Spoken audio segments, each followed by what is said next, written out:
All right, YouTube, let's talk about drivers today. The most fun club in the bag, right? The club that goes the furthest, the club that bombs it straight. Well, at least that's the plan. It's also the most problematic for many, especially you high-speed golfers out there. So let's talk about some of the things that I've noticed that can cause inconsistencies, and let's try to tie them back to a theme and how we're going to head on and tackle that theme and make life a lot easier. One of the things I see on the lesson tee, or one of the things I hear on the lesson tee is, you know what, if I just swing nice and easy, I'm okay. Wrong. What actually happens is they just dilute their problems and they don't quite come out, as severely as they potentially can. I never want you to swing easy on a driver. In fact, the engineers don't even want you to swing easy on a driver. The head is hollow, the head is lightweight, the shaft is long, the shaft is graphite.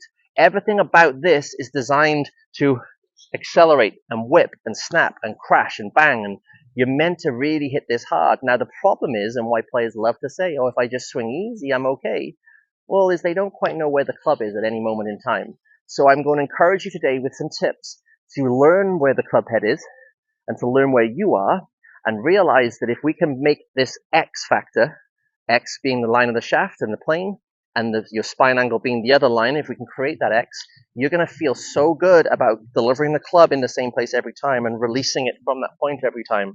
And I assure you, having the freedom to accelerate through impact is a really good feeling, and it'll give you more control than the opposite, okay? Contrary to what the myth is, if I swing easy, that old myth, nonsense, okay?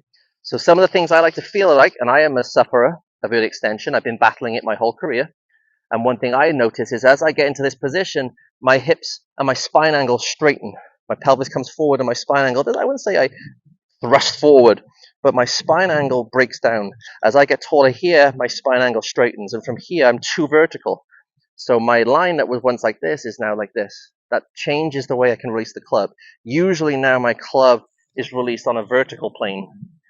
The swing plane's not meant to be vertical. That's a Ferris wheel. It's meant to have a bit of a tilt.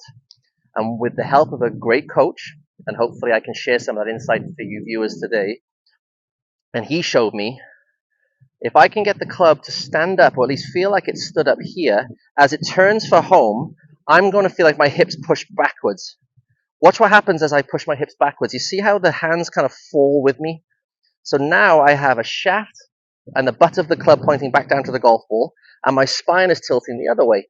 And there is my X. That's the X factor. That's what we're looking for. If we can maintain this for a lot longer as we turn back down to the golf ball, in this position, you're going to feel like you have to release, you have to accelerate, and you have to pull the trigger.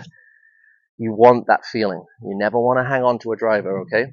So let's try that in motion and see if we can make a driver release from a great position. Accelerating, letting it go. Stand the shaft up, keep the spine angle, create the X and release.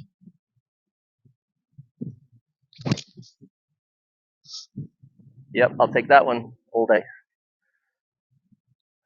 Have some fun with it. Remember the X, the spine and the shaft. Let them work together. Bombs away.